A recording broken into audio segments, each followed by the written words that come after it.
Is this your first time?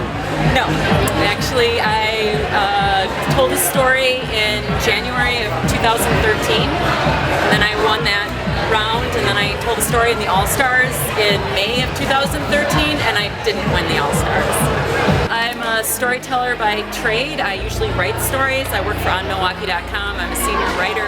I tell stories about everyday Milwaukeeans, and I really love writing stories, so telling stories orally is something that's new for me, something that Ex Fabula introduced me to, and I really love telling stories to friends and family. I just never really thought about telling stories to a group of people, so this is like a newfound love of mine that I got through Ex Fabula.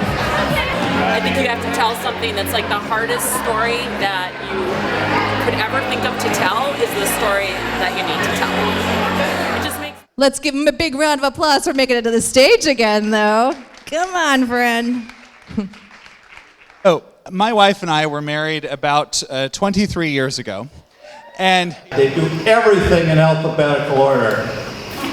And this guy, who I will not refer to as my friend Mike, and I certainly would never say hippies, free love, drugs, rock and roll. And we were moving to Berkeley. I thought, all right, this is the poison to work. So all I could do was wait. And I kept thinking, at least they're not going to bite my face. At least they're not going to amble into my orifices, because that's what I read on the internet.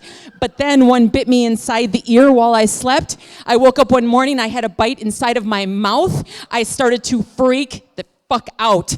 Then I got my period, and I was like, these bugs are attracted to blood, and what if they're attracted to that blood, and what if they climb into my second cousin? She's hard to miss. She's about 6 feet 6 inches tall. I was the only girl in my grade school who couldn't jump rope. I was flat-footed, uncoordinated. I have no idea why, but my mother's face froze. My wife and I knew there was nothing we could do except try and grab the cutlery.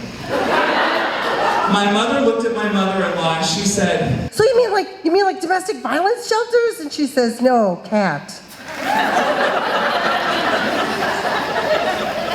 So I'm fidgeting and trying to figure out how to pulling thorns out of his butt and out of the back of his head.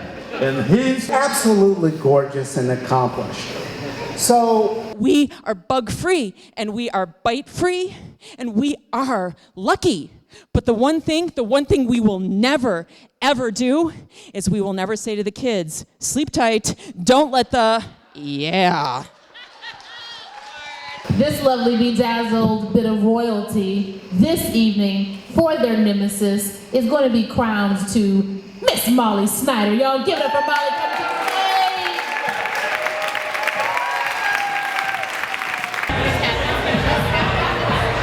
How's it feel to win?